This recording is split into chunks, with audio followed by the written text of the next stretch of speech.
The music building was always quiet early in the morning. The students hadn't arrived yet, and the hallways still carried the smell of cleaning polish and faint perfume from last night's concert. The large glass windows let in soft sunlight, and dust floated like tiny stars in the air. It was peaceful, almost too peaceful. Henry Lawson pushed his cleaning cart slowly through the corridor. The small squeak of the wheels echoed off the marble floors. He wore the same dark blue uniform he had worn for years, the edges faded from too many washes. His back ached a little, but he didn't complain. He had long accepted that pain was just another part of his day. Every morning, Henry came before everyone else to make sure the academy looked perfect. It was one of the most prestigious music schools in the city. Children of rich families studied there, learning piano, violin, and singing under the best teachers money could buy. Henry often wondered what it would feel like to be one of them, to have the time to sit behind an instrument, to play, to create something beautiful. He stopped outside the grand hall. Inside stood the academy's pride and joy, a glossy black grand piano sitting under a golden chandelier. The light touched its surface, making it shine like glass. Henry paused at the door, staring at it for a long time. There was something about that piano that always pulled at his heart. He stepped in quietly. His shoes made no sound on the polished floor. The hall smelled faintly of wood, varnish, and paper. He began dusting the chairs, wiping the music stands, checking the floor for litter left behind by the students. His movements were slow but careful, as if he respected every inch of the room. When he finished, he rolled his cart toward the piano. He stood beside it for a moment, studying the smooth curve of its body, the delicate lines of its legs. The piano seemed alive, waiting for someone to wake it. He took a soft cloth and began to wipe the keys gently, one by one. His fingers trembled slightly as they touched the ivory. He had cleaned it hundreds of times, but today something felt different. The quietness of the morning, the soft light, the faint echo in the room. It all reminded him of something he had buried deep inside. Henry closed his eyes for a moment. A memory drifted back. Him as a boy, sitting in a small church pressing old yellowed keys on a broken piano. He remembered how the music made him feel, free, hopeful, like anything was possible. He had promised himself that he would one day learn to play properly. But life didn't wait for dreams. His father lost his job, his mother got sick, and Henry had to quit school to work. One job led to another, and before he knew it, years had passed. The dream of playing the piano became a quiet whisper in the back of his mind, something too far away to reach. He sighed softly, opening his eyes again. Without really thinking, he pressed a single key. A gentle note filled the room. It lingered in the air, pure and clear. Henry froze for a moment, almost afraid to move. Then he pressed another and another. The sound came together, and suddenly his fingers began to remember. They moved slowly, uncertain at first, but then more confidently. He didn't play anything complicated, just a simple melody, one he used to hum when he was younger. It wasn't perfect, but it was honest. His hands felt alive again. His heart beat faster. For those few moments, he wasn't a janitor cleaning the music hall.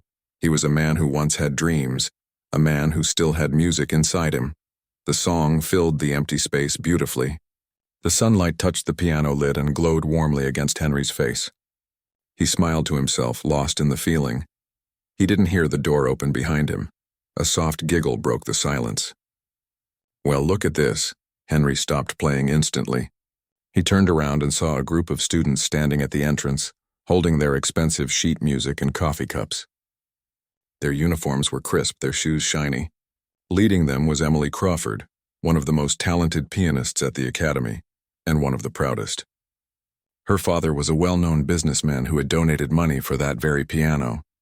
Emily walked forward slowly, her lips curved in a smirk.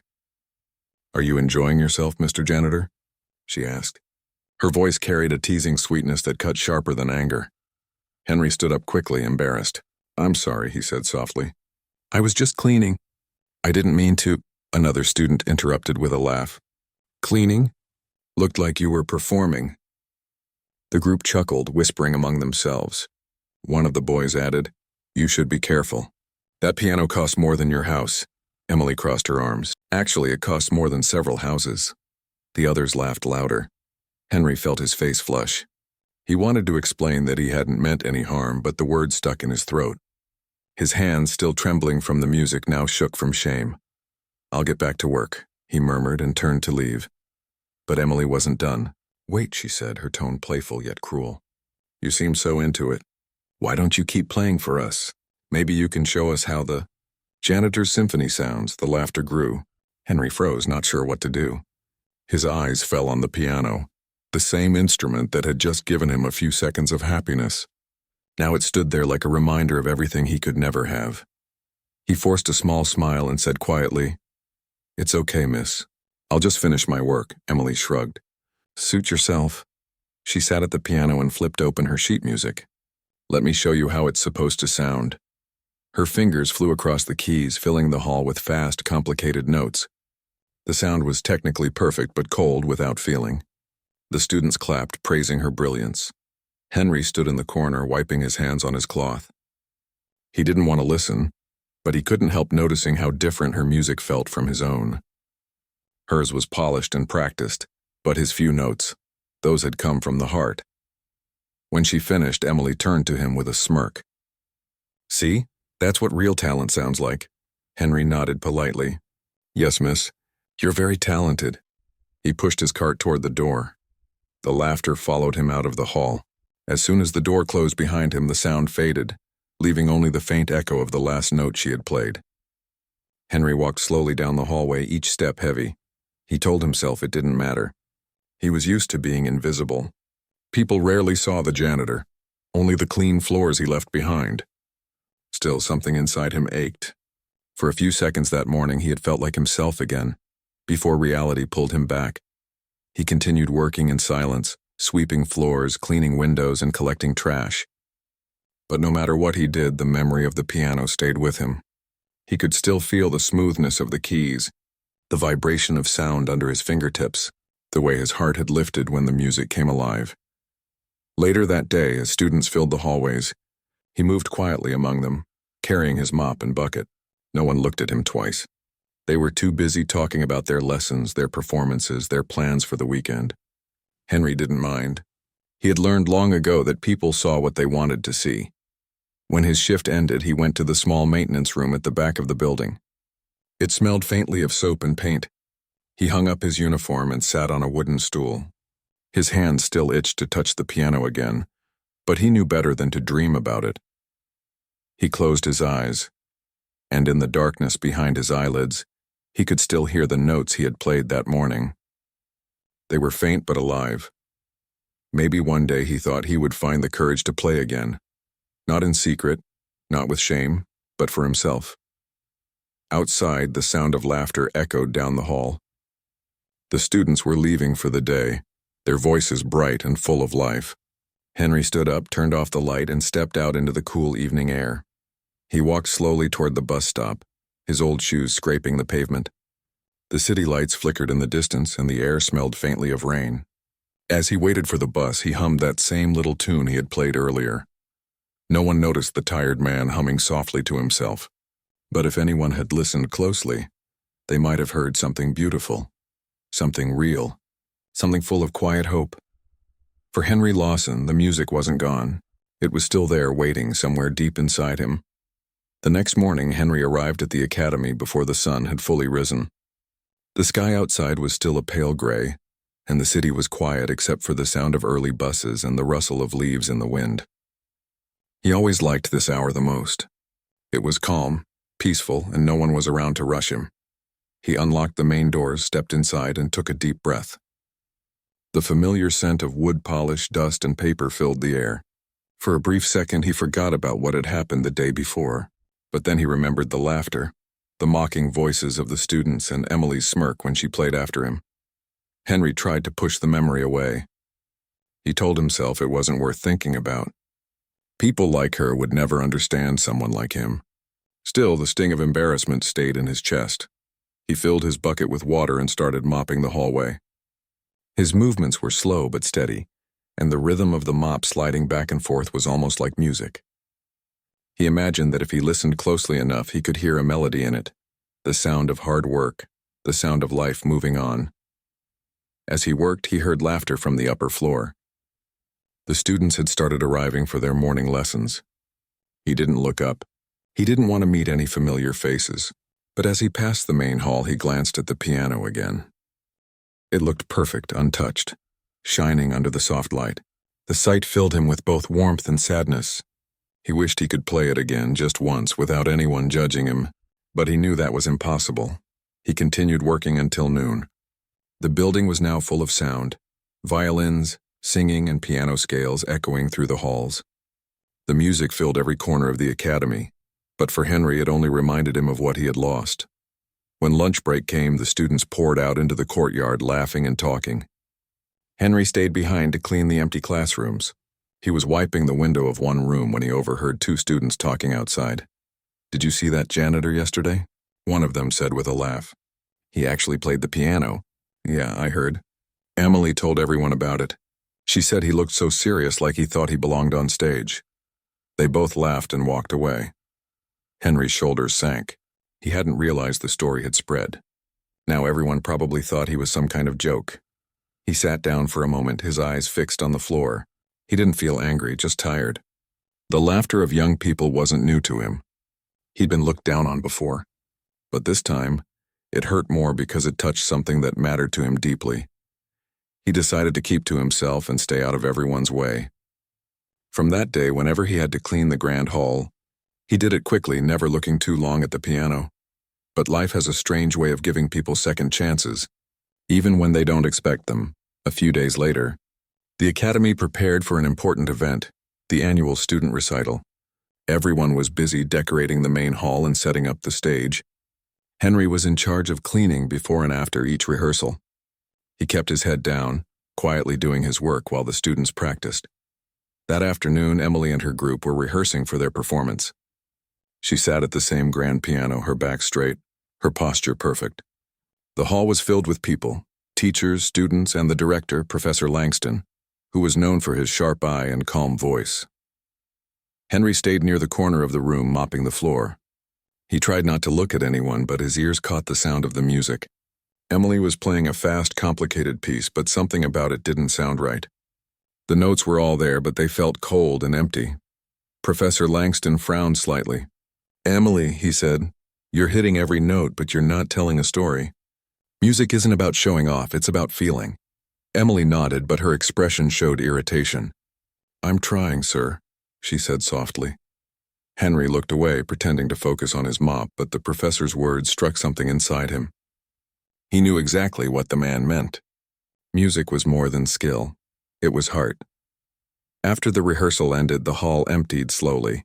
Only a few people remained, including Henry, who stayed behind to clean. The professor was still there, checking some papers near the stage. When Henry finished sweeping, he saw a smudge on the piano's surface. He hesitated for a second, then walked toward it. He gently lifted the cloth and began wiping the dust from the piano lid, careful not to touch the keys. But as he leaned closer, his hand brushed against a key, and a soft sound echoed through the empty hall. He froze. The professor looked up. "Who's there?" Henry stepped back quickly. "Sorry, sir," he said. "That was an accident." "I didn't mean to." Professor Langston smiled faintly. "It's quite all right." He looked at Henry curiously. "You work here, don't you?" "The janitor?" "Yes, sir," Henry said nervously. The professor nodded. "I see. Well, you seem careful with the instrument. Most people wouldn't treat it so gently." Henry gave a small smile.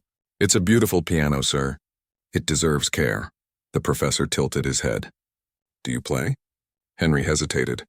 His heart began to beat faster. "A little," he admitted quietly. "Is that so?" The professor said, his eyes lighting up. "Would you mind showing me?" Henry shook his head quickly. "Oh, no, sir. I couldn't. I haven't played in years."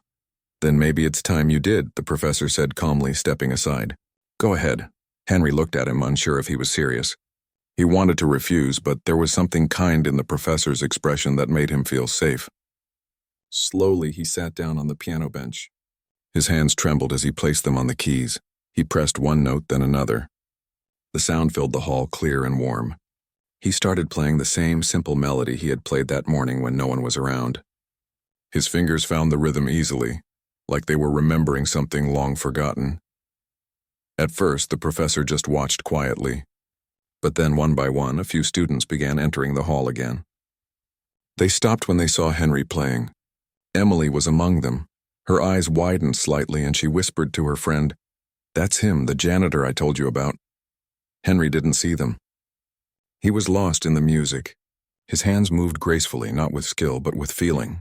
Each note carried something real, memories, emotions, life itself. When he finished, there was silence.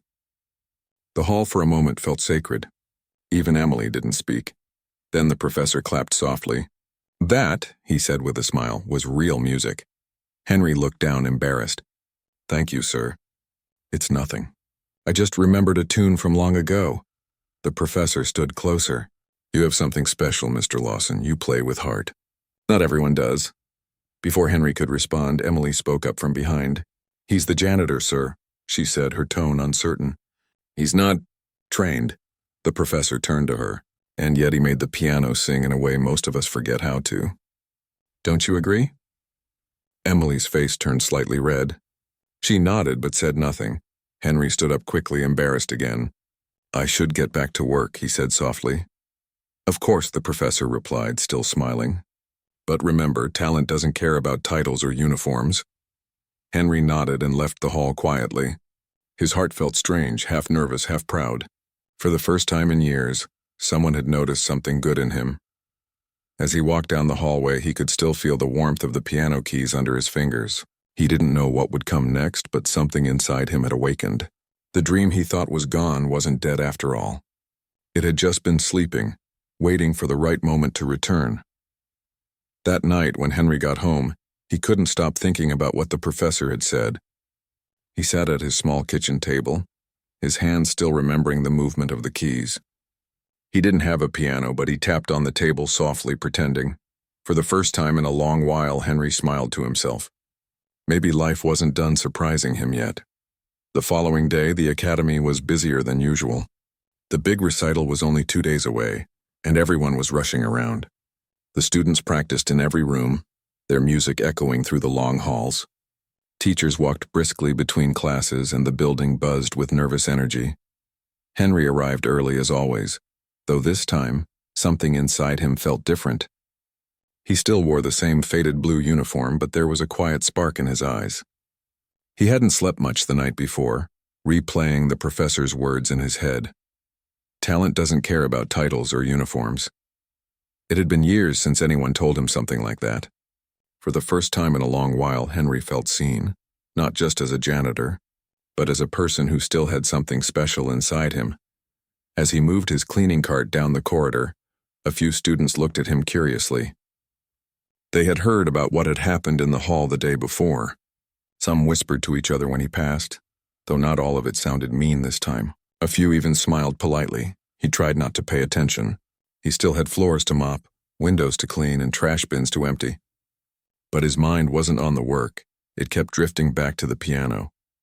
When the lunch bell rang and the students left for the cafeteria, the hallways grew quiet again. Henry paused by the main hall door and peeked inside. The room was empty except for the piano sitting under the soft light. It almost seemed to be waiting for him. He looked around to make sure no one was there, then stepped inside. His shoes barely made a sound as he walked across the polished floor. He sat down at the bench slowly, as if afraid the moment might vanish. His hands hovered over the keys. He didn't play right away. He just sat there, feeling the smooth, cool surface under his fingertips. Then gently he began to play. The first few notes came out soft and trembling, but soon the melody grew stronger. It wasn't a piece from any book, just something he made up as he went, a mixture of old memories and feelings he couldn't put into words. Each note carried a piece of his story, his youth, his struggles, his quiet hope. For a few minutes, the world outside disappeared. There was only him and the piano, but he wasn't alone. A quiet creak came from the doorway. Someone had entered the hall. Henry didn't notice until the music faded and he heard slow clapping. Startled, he turned around. Standing there was Professor Langston again, with a few teachers beside him. Behind them, a small group of students had gathered, drawn by the sound of music. Among them was Emily, holding her sheet music close to her chest. The professor smiled. You see, everyone? That is what emotion sounds like. Henry stood up quickly, his face red. I'm sorry, sir, he said. I didn't mean to interrupt anything. You didn't interrupt, the professor said warmly. You inspired. He turned to the students. Many of you play with perfect technique, but you forget that music comes from the soul. Mr. Lawson here has reminded us of that. Henry didn't know what to say. His heart was pounding. One of the teachers whispered, "That was beautiful," and another nodded in agreement. Emily looked uncertain. She wanted to speak but didn't know how. Her pride kept her quiet. The professor turned back to Henry. There's a charity gala tomorrow evening, he said. Our academy will host guests and donors. I would like you to perform a short piece before the students play. Henry blinked in surprise. Me? Yes, the professor said with a smile. You. You have a gift that deserves to be heard. Henry's hands shook. Sir, I'm just a janitor. I don't even have proper clothes for an event like that. The professor chuckled softly.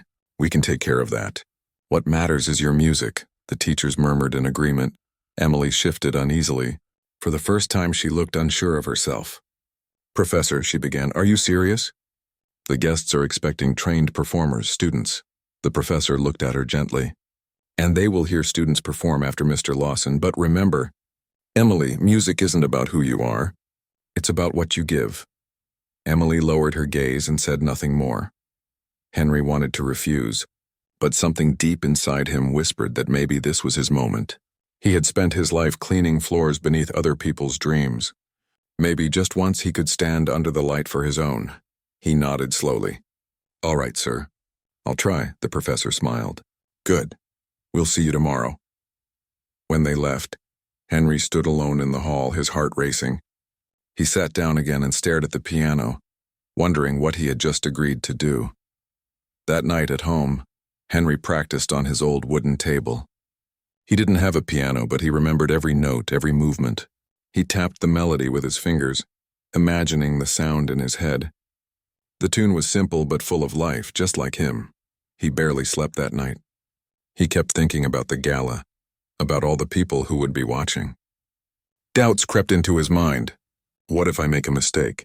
What if they laugh again? But then he remembered how quiet the hall had been after he played, how the professor's eyes had glowed with pride. That memory gave him courage. The next day, the academy buzzed with excitement. The hall was decorated with flowers, the lights polished to a shine, and rows of chairs neatly arranged for guests. Henry worked all morning helping set up, even though his stomach was in knots. Around evening, the professor found him in the maintenance room. He handed Henry a neatly folded black suit. For tonight, he said. Henry hesitated. Sir, this must belong to someone else. It's a gift, the professor replied kindly. You'll look perfect.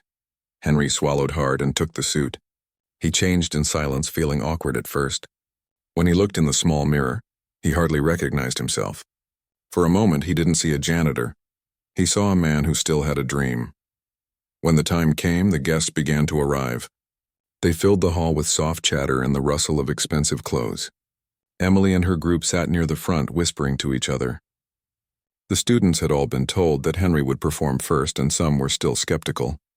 As Henry stood near the stage, his palms grew sweaty. He could see the grand piano waiting for him under the spotlight. The professor gave him a reassuring nod from the side. Just play from your heart, the professor said quietly. Henry took a deep breath and walked onto the stage. The crowd went silent. Some guests looked confused, many hadn't seen him before. To them, he was just a man they'd passed by in the hallways. He sat down at the piano, his heart thumping in his chest. The lights felt warm on his face. He closed his eyes for a moment, blocking out everything, the whispers, the fear, the doubt. Then he began to play. The first notes were soft, trembling slightly. But as the melody grew, so did his confidence. The sound filled the hall like sunlight breaking through clouds. It wasn't flashy or perfect, but it was full of feeling. Each note carried his story, the struggles, the quiet dreams, the simple joys that made him who he was. The audience leaned forward, drawn in by the honesty of the music. You could almost feel time slow down. Even Emily, who had crossed her arms at first, found herself staring in awe. She had never heard something so pure, so alive. When Henry finished, there was silence. A heartbeat later, the hall erupted in applause. People stood clapping and cheering. The sound echoed off the walls, and Henry sat there in disbelief. He looked toward the professor, who was smiling proudly. For a moment, Henry couldn't move. His eyes filled with tears, not of sadness, but of gratitude. He stood up slowly and bowed his head. "Thank you," he said softly into the microphone. The applause grew louder. As he stepped off the stage, Emily approached him quietly. Her face was softer than before, her usual pride replaced with something new. Respect. That was beautiful, she said. "I didn't know you could play like that." Henry smiled gently. "Thank you, miss. I didn't know I still could." Emily hesitated, then said, "Maybe. You could teach me how to play like that someday." Henry chuckled. "You already play well. You just need to let your heart lead," she nodded slowly. "Maybe you're right." The professor joined them, clapping Henry on the shoulder. "You've reminded us all what music really means." That night, as the gala continued, people kept coming up to Henry to congratulate him. Some guests even asked about his background, surprised to learn he was the janitor. But to Henry, none of that mattered. What mattered was the sound of the music still ringing in his ears, and the warmth of the applause still in his heart. When he finally left the hall, the night air was cool and calm. He looked up at the stars and smiled. For the first time in years, he felt like his life had come full circle. The janitor who once cleaned the floors of a music academy had finally filled it with music of his own. The next morning, Henry woke up earlier than usual. The sound of the rain tapping softly against the window made the world feel calm and new. He sat on the edge of his bed, still wearing a faint smile from the night before. The applause from the gala echoed in his memory like a warm dream he didn't want to end. He never expected to perform in front of so many people. He never expected anyone to clap for him, let alone stand and cheer. But the moment had happened, real and unforgettable.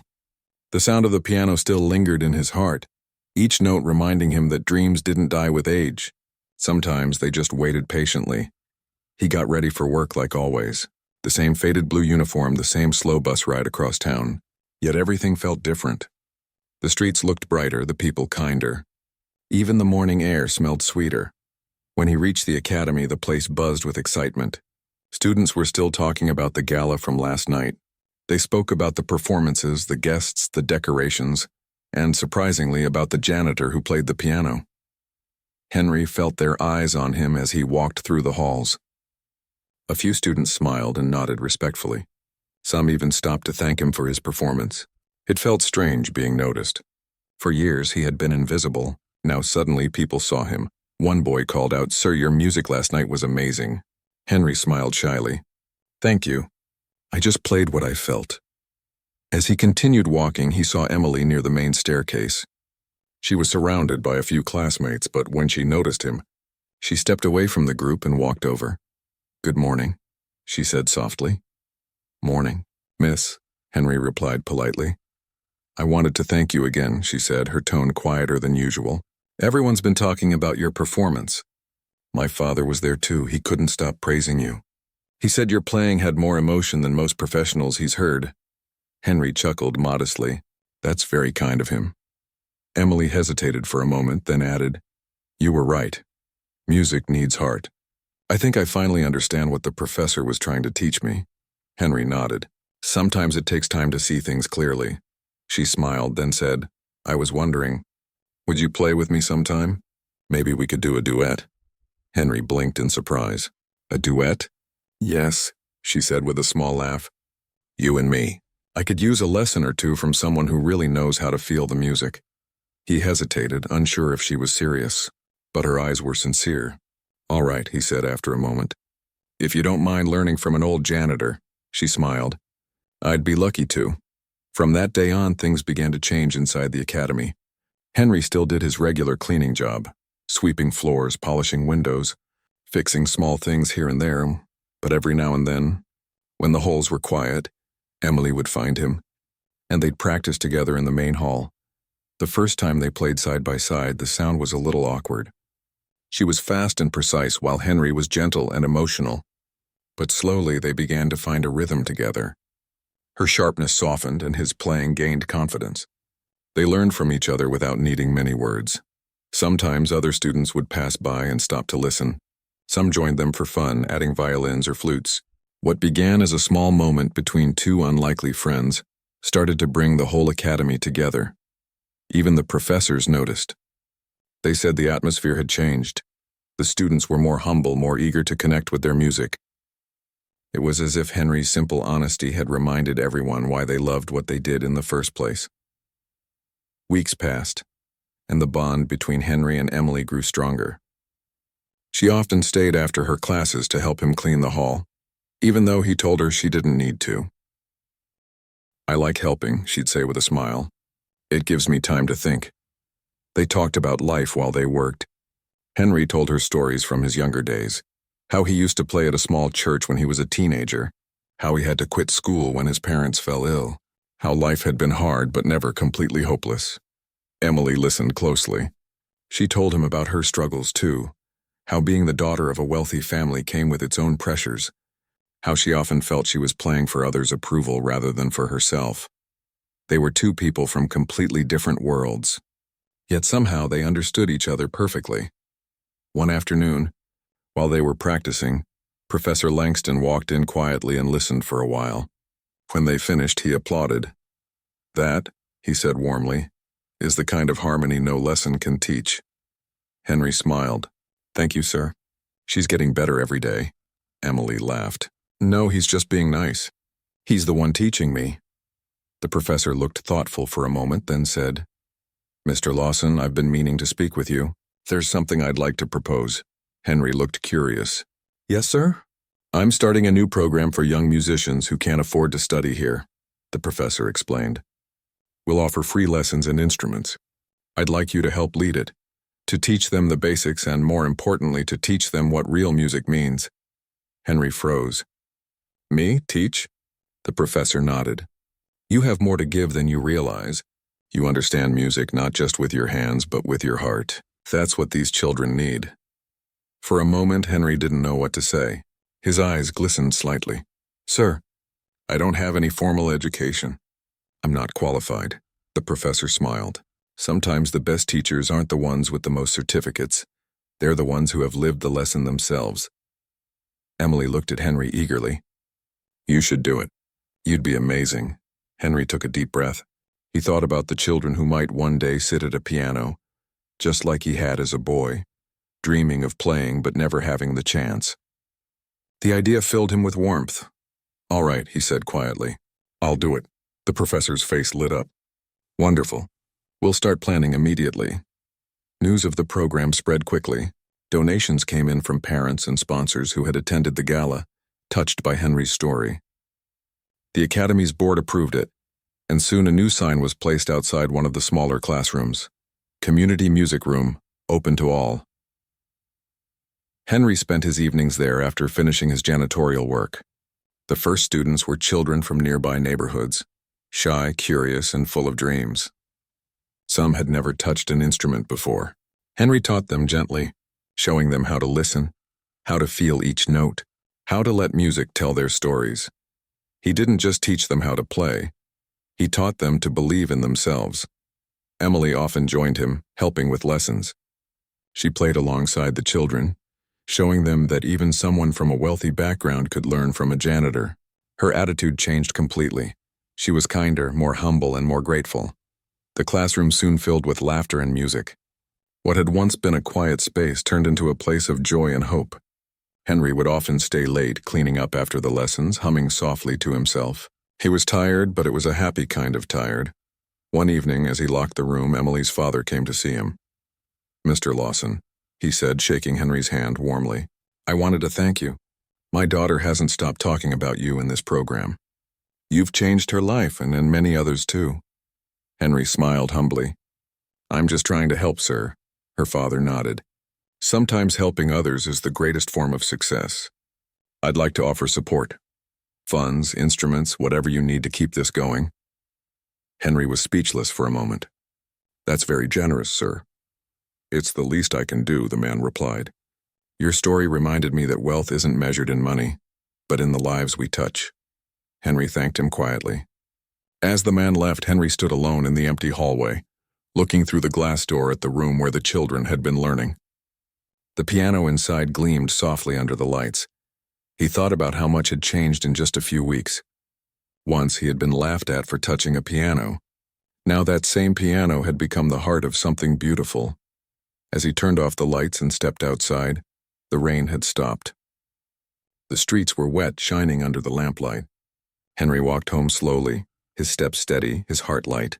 He didn't know what the future would bring, but for the first time in a long time, he felt truly at peace. He had found his purpose again, not just in music, but in reminding others that every dream, no matter how forgotten, could find its way back to life. The months rolled by, and the little classroom at the corner of the academy had turned into something magical. Every evening, laughter and music filled the space. Children of all backgrounds gathered there, learning not only how to play instruments but how to express themselves through sound. Some were shy and quiet, others full of energy, but all of them looked forward to their time with Henry. He had never imagined this kind of happiness. It wasn't about applause or recognition anymore. It was about watching a young boy smile proudly after playing his first melody, or seeing a little girl close her eyes and let her fingers glide across the keys like she was talking to the music itself. Those small moments made all the hard work worth it. Emily continued to help him every chance she got. She had changed a lot. Her confidence was still there, but it no longer came with arrogance. Now she played with heart. She listened. She laughed. She had become a different person, softer, wiser, more grounded. Henry couldn't help but feel proud when he saw her guiding the younger students patiently. One afternoon, after the lesson ended, Emily sat beside him at the piano. "You know," she said, "this room has become my favorite place in the whole academy." Henry smiled. "Mine too. It's funny," she continued, "when I first met you, I thought I knew everything. I thought being rich and talented was enough. But you showed me something I'd never seen before. You made me love music again." Henry looked at her kindly. "Sometimes we all forget why we start. Life gets noisy, but the music never really leaves us. It just waits for us to listen again." Emily nodded, her eyes thoughtful. "You've taught me more than anyone else here." "I'll never forget that," Henry chuckled softly. "I'm just happy to see you playing from your heart now. That's what matters most." That evening, as they closed the classroom, the professor stopped by. "Good news," he said with excitement. "The academy has decided to hold a special concert next month. A community concert. We'll feature students from the main program and the children from this class. And Henry," he added, smiling, "I want you to perform again." Henry blinked in surprise. "Me, are you sure?" "Absolutely," the professor said. "You'll open the concert just like last time. But this time I want you to play with the children. Show everyone what this program has achieved." Henry felt his heart swell. "That would be an honor, sir." The next few weeks were busy. The children practiced every day, excited and nervous. Emily helped organize everything: rehearsals, music sheets, even decorations. Parents and guests were invited. The whole academy buzzed with anticipation. On the day of the concert, the hall looked beautiful. Bright lights, polished floors, and the grand piano gleaming in the center of the stage. The same piano that once caused laughter and humiliation now stood as a symbol of hope. Henry stood backstage, adjusting his simple jacket. His hands trembled slightly, not from fear but from emotion. He looked around at the children, all dressed neatly and ready to perform. Some fidgeted nervously. Others whispered to each other in excitement. Emily walked over and smiled. "Ready?" he nodded. "As ready as I'll ever be." The professor stepped onto the stage and welcomed the audience. "Tonight," he said, "we celebrate not just music but the power of kindness, courage, and second chances. This first performance comes from a man who reminds us that talent has no age, no class, and no title. Please welcome Mr. Henry Lawson and the children of the community music program." Applause filled the hall as Henry and the children walked onto the stage. The bright lights shone in his eyes, and for a moment he could hardly see the audience. But then he sat at the piano, placed his hands gently on the keys, and everything else disappeared. The first few notes rang out, soft and tender. The children joined in with violins, flutes, and guitars. Together they created a melody that was full of warmth and life. It wasn't perfect, but it was real. It was honest.